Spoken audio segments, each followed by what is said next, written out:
প্রিয় শিক্ষার্থী, এখন আমি তোমাদের অষ্টম শ্রেণীর বীজগাণিতিক রাশি চতুর্থ অধ্যায় 4.1 এর 1 নম্বরের ঘ নম্বর এর সমাধান করে দেখাবো। তাহলে হচ্ছে 1 এর ঘ নম্বর দেওয়া আছে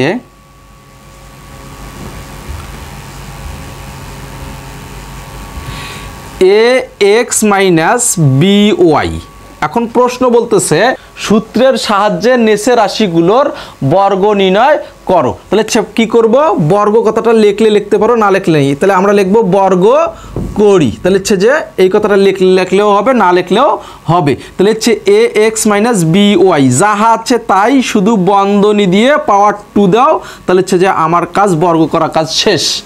এখন সূত্র অ্যাপ্লাই করব। দেখো এখানে হচ্ছে দুটি পদ আছে, এই ax একটি পদ, by একটি পদ। তাহলে এখানেও a আর b, এখানেও দুটি পদ রয়েছে, এখানেও দুটি পদ রয়েছে। দেখো তো এর উপরে স্কয়ার আছে, এর উপরে তো স্কয়ার আছে। তাহলে আমাকে এই নিয়মটা আছে, এই নিয়ম অনুসরণ করতে হবে। তাহলে দেখো এর জায়গায় কি বসাবো, এর জায়গায় ax বসাবো, বির জায়গায় আমি by বসাবো।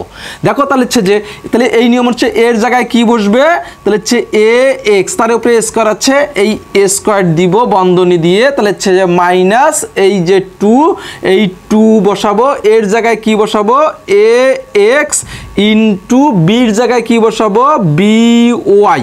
তাহলে প্লাস চিহ্ন, এই প্লাস চিহ্ন, বির জায়গায় কি বসাবো, by, এর উপরে স্কয়ার আছে, এই বন্ধনী দিয়ে স্কয়ার দিব। সূত্র অ্যাপ্লাই শেষ। এখন ক্যালকুলেশন করলেই অ্যান্সার হয়ে যাবে। তাহলে গুণের সময় পাওয়ার বর্ধন করে দেওয়া যাবে। তাহলে এও পাবে স্কয়ারটা, এক্সও পাবে স্কয়ারটা, মাইনাস এই 2 থাকবে, আগে সাজে নেই, এ বি আগে নেই, তারপরে এক্স, এই ওয়াই, তাহলে প্লাস চিহ্ন, প্লাস চিহ্ন, এই বি স্কয়ার, ওয়াই স্কয়ার, এটাই হচ্ছে অ্যান্সার। প্রিয় শিক্ষার্থী, আশা করি অঙ্কটি বুঝতে পেরেছ। ভালো থাকো, সুস্থ থাকো। আল্লাহ হাফেজ।